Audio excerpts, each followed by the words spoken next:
Hello everyone and welcome to another really impressive game, also from the second day of the Rapid and Blitz in Paris. This is the Blitz section, of course, and it is the last day of the Blitz. Again, Wesley So now faces Levon Aronian, or rather he faces Wesley So as it says here. Let me just fix that real quick. There we go. So Wesley faces Levon Aronian, and he finds really an equal just thriving in chaos. Both of them really enjoy complicated positions, and both of them really want to create. And if you've watched Levon's games, he's either on the receiving end of the brilliancy or on the giving end of the brilliancy.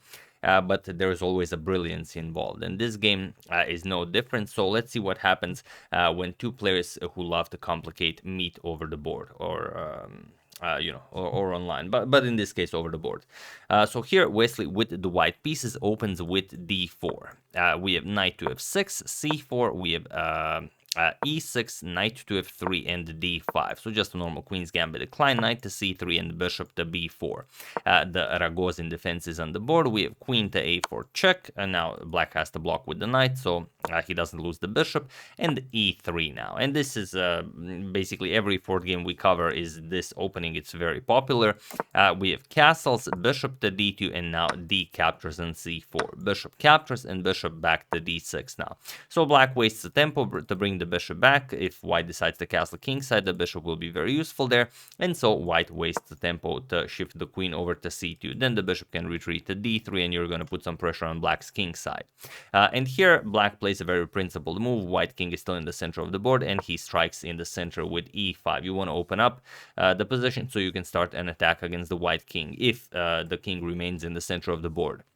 So here, d captures on e5. We have knight captures, and the bishop captures. And interestingly, Wesley and Levon already had this position this year. It was in the Superbet Chess Classic that was played in Bucharest, and that game ended in a draw. But in that game, Wesley castled queenside. But here he plays a very interesting move. He plays f4. And now he asks Levon, what do you want to do? Do you want to go back, or will you allow this pawn to remain here, and then I can play some maybe h3, g4, g5 action, and really start attacking your king side? So Levon says, nope, let's take advantage of your king being in the center of the board. I'm just gonna give up my bishop here. Bishop captures, and now comes rook to e8. Sorry, not rook to e8, but queen to e7, preventing the king from castling because the e3 pawn will fall. But this is exactly what Wesley does. He doesn't sacrifice one pawn, he sacrifices two pawns. He says queen side castles, and now this pawn will fall with check, and then this pawn will fall. So what compensation does Wesley have? Well, let's see. Levon accepts the challenge. He plays queen captures on e3 with check, king to b1, and now queen captures on f4 with check. So Levon is now up 2 pawns, and if he can activate his pieces, then that's pretty much it. But Wesley says you will not be able to activate your pieces. I have a monster bishop pair here. My queen is beautifully positioned. I can bring my rooks into the game very easily, maybe even do some rook lifts, and it should be a successful attack. So let's see how Wesley continues this. He starts with bishop to d3. Now already you feel that something is happening here. Like you can play bishop captures, pawn captures. You will remove the defender of the h7 pawn. Then you can capture maybe with check, and maybe you can get some sort of an attack going. But Levon says bishop to e6. Levon would be very happy if Wesley would do this. For example, just bishop captures, and then after queen captures, you grab a pawn, king h7, and fine. Levon developed a piece. He gave back one pawn. He's still up a pawn, and he's in a good position. You can't grab the pawn because the bishop hangs, and if you move the bishop back, then we play c6, and our pawns are defended. So all is nicely done here. But Wesley knows that today is Paul Morphy's birthday, and of course, what do you do then? Well, activity above all. So he starts further activating his pieces. Bishop to e6, and then rook h to f1. Now attacks the queen. The queen has to move. Queen back to h6, and only now bishop captures on f6. We have g captures. Now the rook here prevents the queen from capturing on f6. And now this is basically a spit in the face. Queen captures on c7. Wesley doesn't just grab this pawn, he's also ready to capture this pawn. And he doesn't care that he will open up some lines for the attack because, well, he's just gonna win back some pawns, and then he will have he will have a much faster attack against Black's king, or so he claims. So here, bishop to d5, defending this pawn here, and Wesley says, nope, this is not how you play active chess, and he plays bishop to f5. And bishop to f5 is such a nice Wesley move. This bishop is just a monster here.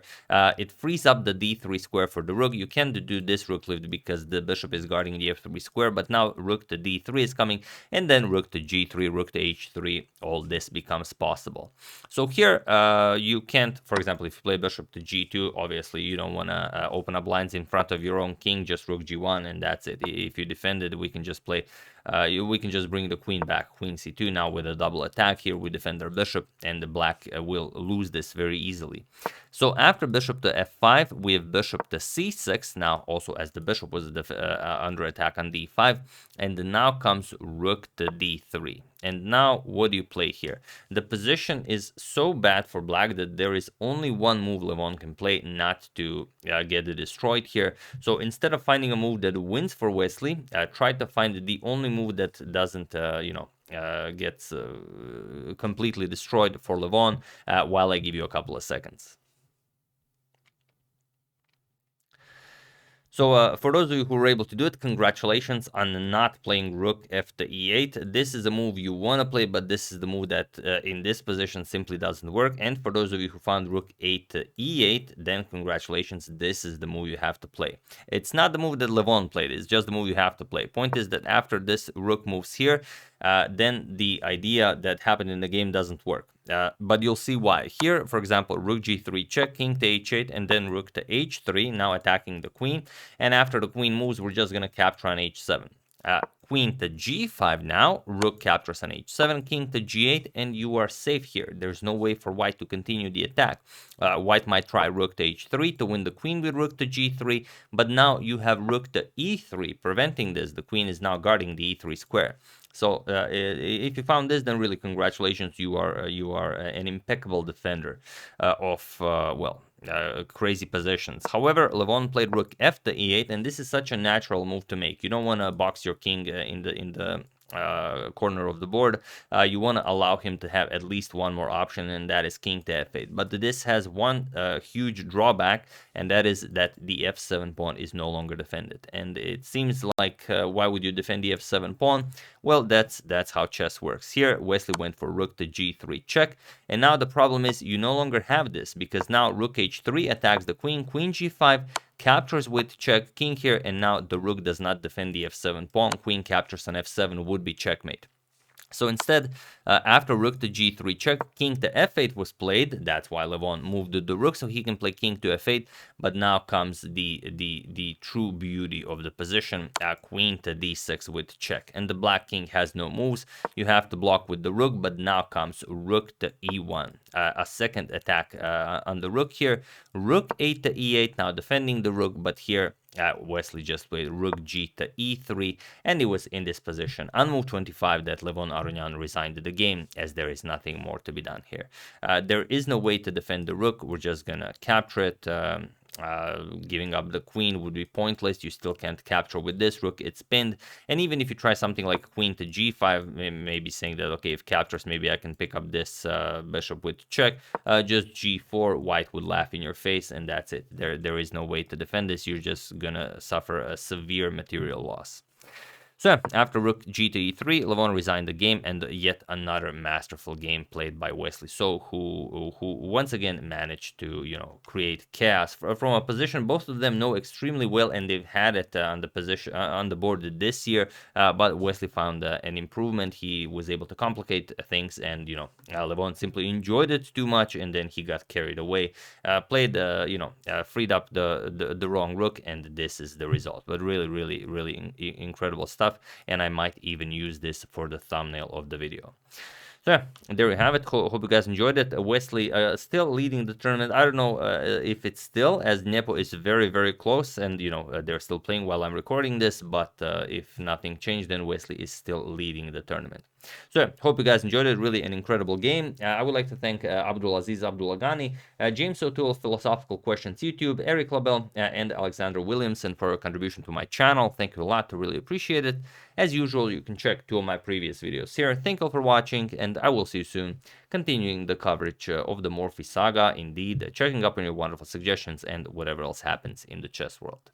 So thank you all. I will see you soon, and have an excellent rest of your day.